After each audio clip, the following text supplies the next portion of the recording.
Reka twifurize ibihe byiza bakunzi ba Biza TV Rwanda. Umuryango ni ikintu gikomeye cyane. Umugore rero iyo ari mwiza urishima, umugore yasa neza urishima, kandi nta kuntu umunsi umugore yaba adasa neza ngo nawe ntunyurwe. Kubona umukobwa ameze neza, ukabona yambaye neza agakanzu keza, ubona ko ari ibintu nyine biryoheye amaso kandi bishimishije ku muntu uba umubona. Iyo ari umugore wawe, igihe muryamanye mu buriri, igihe muri kumwe, unezerewe kuko hari byinshi umuboneraho. Ariko si ibyo gusa biba biri ku mugore, burya hari byinshi bimugira mwiza, hari n'ibindi bikunda kumubangamira bikamugira mubi. Ibindi rero 10 by'ukuri ku bagore ndetse n'intege nke zabo. Ese umugore igihe uzabona ko afite intege nke ni ibihe? Ese ibindi byaba bituma umugore aba mwiza ni ibihe? Nibyo tugiye kuganira. Reka tuganire ku bintu by'ukuri ku bagore ndetse n'intege nke zabo. Urabimenya ku buryo numara kubimenya biragufasha kumenya uko uzajya umugore wawe cyangwa se shiri wawe umwitwara. Dore ko turi kugera iminsi mikuru ya Severance cyangwa se umunsi mukuru w'abakundana wageze. Nyamuneka ntabwo ari uw'abadakunda cyangwa se abantu muzaba ngo murakunda uwo munsi. Oya, hano ibintu rero by'ingenzi abagabo bakagombye kumenya ku bagore babo cyangwa se ku bashiri babo.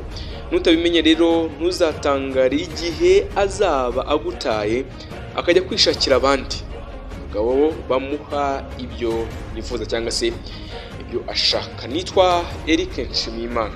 Umuryango ni ikintu gikomeye cyane. Iyi ni Biza TV Rwanda, muri kumuvumbuzi siyansi, ubushakashatsi bucukumbiye, imikino n'imyidagaduro, byose n'ahandi wabisanga atari kuri Biza TV Rwanda. Ukomeza kuri subscribe, ukoreshe maze ibiganiro byacu na documentary bikugera umunsi ku munsi. Nukomeza kubana natwe bizadukundira kandi bizadushimisha kuko ubuduhaye inkunga yo kureba no kumva ibyo dukora. Uri mu Rwanda mu turkize kuri 30, mu ntara zigeze kuri enye n'umujyi wa Kigali, uri i Burundi, Repubulika Demokarasi ya Kongo, Uganda, Tanzania, namwe bari Kenya na Nairobi, amahoro bifurije ikaze. Central Africa amahoro, West Africa amahoro, South Africa amahoro, North of Africa amahoro.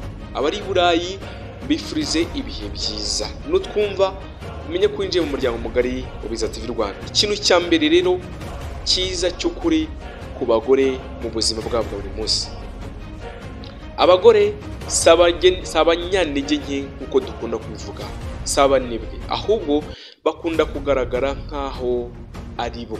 Sabanyantege nke ahubwo bakunda kugaragara nkaho ari bo. Umugabo, umugore, niba wumvishe iki kintu ugishyira mu mutwe. Umugore si umunyantege nke, ahubwo bakunda kugaragara nkaho ari bo. Bishimira kugira ubuzima bworoshye kandi butavunanye nk'uko bumva neza uko ubuzima bugenda. Bashaka kugendera ku murongo wawe, ariko wowe ukagerageza kubagenzura. Nuvuga ngo bo ubwabo baba bashaka kumva bari mu buzima buri simple bworoshye cyane. Ikintu cya kabiri cy'ukuri ku mugore wawe ni iki: ni wowe ugomba kubegera kuko baba bagutegereje. Nubwo yaba agukunda cyane, ntabwo ari we uzagutangirira, ahubwo kuko gufata iya mbere ni ikimenyetso cy'imbaraga, kandi abagore si abanyembaraga nk'abagabo. Umugabo niwe ugomba kugira uruhare rwa mbere na mbere, kandi ni nako umugore aba abyiteze. Niyo mugeze muri kubaka la processuelle, umugabo n'ubitangiza, ntabwo ari umugore ubitangiza. Niba ari ibikorwa runaka mu gihe akenshi umugabo niwe utangiza urugamba. Icya gatatu tugomba kumenya cy'ukuri ku mugore wawe: umugabo agomba kugira ubuzima bushimishije, aho kuba gusa umuntu wicecekeye. Abagore bakunda ibyishimo, bakora ubundi, kandi abakobwa cyangwa se abagore bakunda uburyohe bw'ubuzima, ndetse kandi no gukorerwa ibikorwa bitunguranye. Bakanashimishwa n'abagabo bazi gufata ibyemezo, kabone niyo haba harimo ingorane. Iyo umugabo abayeho mu buzima budashimishije kandi budafata icyemezo, biramugora kuba yagira igikundiro mu bandi bagore. Ngayo nguko, ibyo ni ibanga ugomba kurimenya. Icya kane ugomba kumenya nuko umugore aba yifuza kukwiyegurira, ariko wowe uramutegeka. niwe umugenera, niweho umugayidinga. Abagore bashaka kuruhuka ndetse no kwirinda ibitekerezo byinshi, bashaka kwirinda stress, ariko abagabo babashakaho ibisobanuro byinshi n'icyemezo cya byose, ndetse ibi birababangamira. Kwa kuza ubaza umugore ibibazo byinshi, ukamubaza wagenze guke, wakoze gutya, kuki, umugore aba yumva kumutera stress. Rero ni umuntu ukunda kubaho ari mu buzima bwiza, yifuza, yishimira. Muhe umwanya kwegere, muhe time yawe, umwumve, bizamufasha kandi azaba mwiza. Uwo ni umwimerere n'ikaremano biri ku mugore wari wese. Ikindi cya gatanu, ntabwo bazakubwira mu magambo ariko amaso yabo aragutumira. Umugore nagakubwira ngo ibi n'ibi, ahubwo amaso ye arabikwereka. Niwe ugomba gufata iya mbere. Abagabo benshi ntibagifata iya mbere kuko batinya, bafite ubwoba. Ariko abagore baremawe kwakira ibyatanzwe, ibyo byari karemano yabo, byatanzwe byo babakira cyangwa se babona. Mu gihe kandi abagabo bari bo batanga, iyo umugabo atitanga, umugore we ntacyo abona yakwakira. Niba icyo utagenye kubona ko umugore agikeneye, niba ntacyo wagenye umugore yakira ibyo umuhaye. Niba umuhaye ubusa yakira ubusa, niba umuhaye ukuri yakira ukuri. Ibyo rero iyo utabikora, iyo utabinyuramo, ni cya gihe umugore wawe usanga ajya ku ruhande kuko hari ubimuhaye. Iyo hari ubimuhaye rero, ubuzima bwawe buroreka, ugasanga utangiye kujya mu gihombo. Ikintu cya gatatu ugomba kumenya, inshuti yanjye, uri kunyumva, uri kumva, niba uri umugore cyangwa se uri umugabo, niba uri umusore witegura gushinga urugo, iki kintu ugomba kukimenya. Nawe umusore ugomba kubimenya ibi byose. Rega, ntabwo turi kubwira umukobwa gusa cyangwa turi kubwira umugore, ndabwira umuryango muri rusange. Nushaka kumugenzura azakwanga, kumukontorora. Niba wishimira ubuzima, uharanira kugera kuri byinshi, abagore barabigukundira. Iyo wigize mugenzuzi wa buri kantu, wa buri kintu cyose umugore wawe akora, biramubangamira kugeza naho aguta. Yamaze kuguta, urumva usubira inyuma, ubuzima bwawe bugenda nabi, ugasubira inyuma. Ikindi, iyo uri gukora umukontorora, umushiro stress za buri kanya, ndebera runaka, nyabone kuri n'umuntu ndebere, nawe utangiye kwiga amacenga yo kugira ngo agukwebe. Nuba ngo niba umushira ba maneko za buri bose bafite amambo, wagira ngo bafite za bomba atomike n'amasasu zo kuneka umugore wawe, nawe yiga gushaka indege za drones kugira ngo zihagarike ya mitego yawe. Nuko umugore ateye. Niba ushaka kujya umuneka ukamugenzura, biramubangamira. Icyo gihe rero kugira ngo abe muri ubwo buzima yumva uri kumutera stress, ukinakora araguta akigendera. Ikintu cya karindwi rero ugomba kumenya ku bagore, abagore baba bafite ibibazo byinshi cyane batekereza, kandi bakunda abagabo babafasha gutekereza.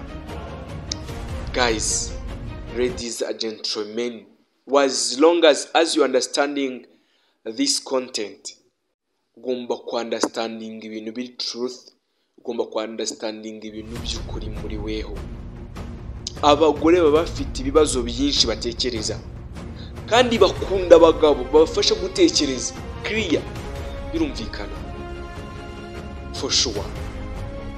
Bakunda abagabo bababaza ibibazo bafite, bakabaha umwanya wo kuvuga.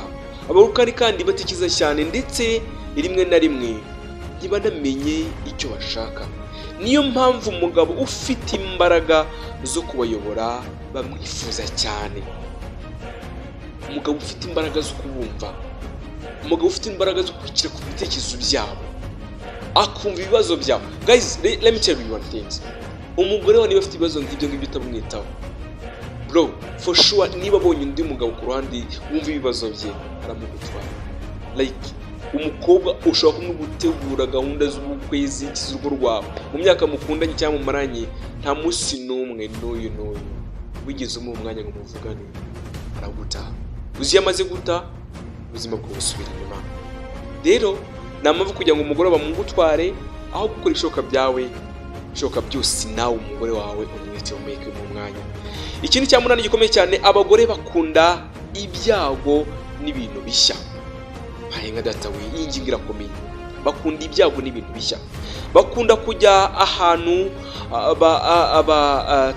bataragira cyane, hano nyaburanga, hano hashyashya, gukora ibintu batarakora, ndetse no kugira ubunararibonye bushya. Umugabo udafite rero ikintu gishya kandi cyihariye ntacyo yaza amubaza ngaho yungukorera. Ibyo rero ahantu runaka habera ibyago, ahantu habera udushya, ahantu habera ubukwe, usanga umugore aba yifuza kuba yagera aho hantu runaka. Mbe kuriya kuko udushya kumva yadukora, runaka agenze kuriya kumva yadukora. So nubyumva rero uzumve ko ari ukuri kandi birafasha cyane. Iki ni ikintu wamenya cyakinda. Umugabo ugira ubuzima butangaje niwe kurura abagore. Life expectation nziza cyane, life iri enjoyment, life itarimo stress, life irimo gukunda ndetse n'igikundiro. Ngo umugabo rero ugira ubuzima butangaje niwe ukurura abagore. How igenda gute? Niwe ubuzima bwawe busanzwe umugore aba abufite, agomba kubona ko uzamwongerera ibyishimo bishya. Ibi kandi bisaba ndetse no kwiyubaka, ukagira impamvu ituma ubaho kandi ukamera neza.